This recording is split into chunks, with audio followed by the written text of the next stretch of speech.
Hello and welcome to The Buddha and the Coach, powered by Soul Performance Academy. I am your host, Dan Mickle. The Buddha and the Coach is a weekly vlog focused on looking at the teaching of the Buddha in a coaching light. The Buddha and the Coach is proud to be sponsored by It's Called Normal Athletics, ICN Athletics, making the ordinary extraordinary through adaptive beach volleyball. Everyone should have the opportunity to play the great sport of beach volleyball, and ICN Athletics provides the programs and the educations to make it normal for adaptive athletes to play on a court anywhere. For more information or to make a donation to the 501c3, please visit icnathletics.com. Thanks to John and Dave and everyone over at ICN Athletics. It's Called Normal Athletics for their support of this vlog and everything they do. It's amazing, so please, if you have the time, click on it, check them out. All right, this week's teaching is lesson 26, and the Buddha said, people with opinions just go around bothering each other. And we see this all the time in the coaching world, correct? Everyone has an opinion about everything, whether it's peer-to-peer from another coach or from administration or parents and players. Everyone seems to be offering up their opinions. And while it's obviously pretty blunt in this statement, what the Buddha is saying, basically that just because you have an opinion doesn't mean that you have to share it, because you're just going to end up bothering someone else. I think for me, one of the bigger takeaways is looking at it big picture and saying we don't have to accept those opinions.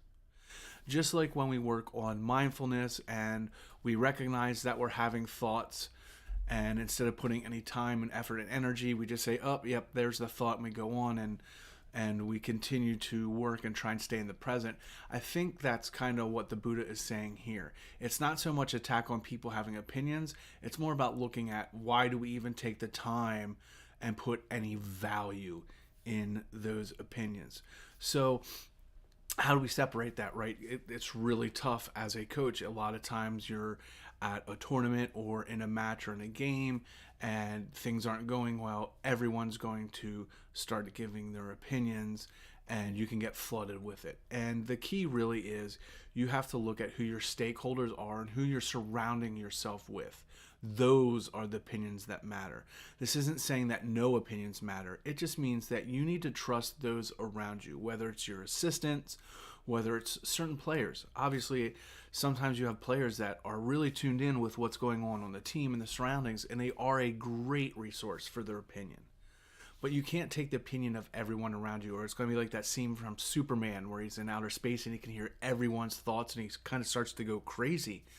If you start to try and listen to, even if you try to block out and put all that energy in of blocking out those opinions, it can be maddening. So the key is to just recognize, yep, I'm getting an opinion, and that's it. Don't try to fight it. Don't try to counter it. Don't try to justify it. Just move on. And then really begin to look at, okay, this is my assistant, or these are the stakeholders that I really trust. What are they saying? So it's about filtering out those opinions that matter. Again, I get it. There's going to be times, there's going to be heated parents, heated players that are going to give you a lot of opinions. Again, just recognize that you're getting an opinion and move on. Don't go toe to toe. Don't go fact to fact. Obviously, at some point, if it becomes really toxic, you're going to have to address it and look at it. But for the most part, people just want to vent and get their opinions heard. They're not usually looking for a resolution. Heck, they're probably not even having any real expectation of change happening. They're literally just want to vent and maybe get their energy out. So that's why they're offering up their opinion. So too many times I think we look at those situations where someone's just venting or just wants to say it out loud because it makes them feel better. We think that we need to justify it or look at it or fight against it, and we don't. Again, just recognize it and move on. We really don't have to spend a ton of time on them. I know it can also be tough, just blocking out all that stuff, but that's part of the job and part of what we have to do as coaches. The flip side of this is, as a coach, do we offer our opinion up too much? And that can also be really tough. You can be a coach watching another team play and you see things that you think that you could adjust. If you truly want to help another team or coach, instead of just throwing out the opinion, just start with asking if they're open for that. Don't just give your opinion. Ask them if they're open for that. Simply start the conversation. Hey, would you be open for some suggestions? And if they say no, fine, walk away. But don't just start off and saying, hey, have you tried to do this? And you might want to do this. A lot of times I'll find that when you're around other coaches and they really do want an opinion, they're going to ask, hey, what did you see? Or, is there anything that you can think we can do? The thing is, and when we flip it back to the Buddha script and this lesson where it says goes around bothering each other, to me that says that's just unsolicited going around. So when you are a coach, don't be afraid to offer your opinion, but first make sure someone's ready to receive it. Don't just throw it out there.